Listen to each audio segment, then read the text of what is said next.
உங்களோட அம்மா உங்கள் ஸ்கூல்லே டீச்சராக வேலை செய்கிறாங்க. ஹே, நீ எனக்கு தேங்க்யூ சொல்லு. ஏன்?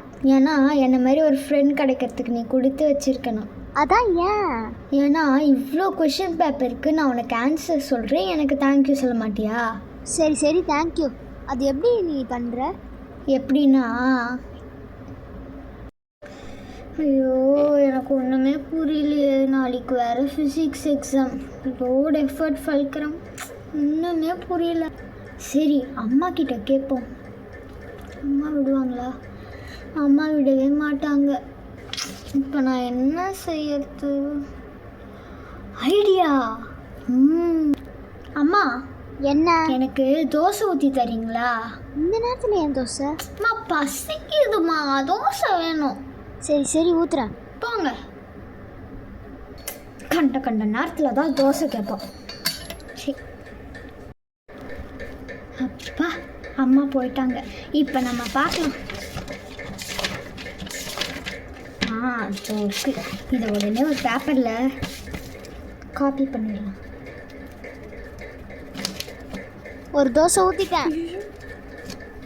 இன்னொரு தோசை வேணுமா?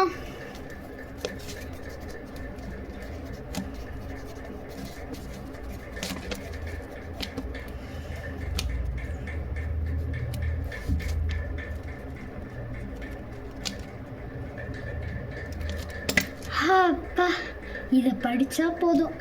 100 out of 100. Topper Dhanushree Devi. Okay, மூடி வச்சிடலாம். ஆனால் தோசை சாப்பிடணுமே, பார்த்துக்கலாம். இதான் நடந்துச்சு. ஓ, கம்மிங் ஆஃப் இயர் எக்ஸாம்க்கு எனக்கு ஷேர் பண்ணுறியா? சரி, ஷேர் பண்ணுறேன். ஆனால் அதுக்கு பதிலாக எனக்கு வீக்லி ஐஸ்கிரீம் வாங்கி தரணும். வாங்கி தருவியா? சரி சரி வாங்கி தரேன். மறக்க மாட்டேன். அம்மா, ஸ்டாஃப் ரூம்க்கு வரக்கூடாதுன்னு தானே சொல்லியிருக்கேன். சரி, விஷயத்த சொல்லு. ஸ்டாஃப் ரூம்க்கெலாம் வரல. சரி, நான் விஷயத்த சொல்கிறேன். இன்றைக்கி எங்கள் கிளாஸில் ரித்துஷ்னாக்கு பர்த்டே. அவள் எல்லா டீச்சர்ஸ்க்கும் டைரி மில்க் சில் கொடுக்குறா. அதில் எனக்கு பெரிய பீஸாக எடுத்துக்கோங்க, ஓகேவா?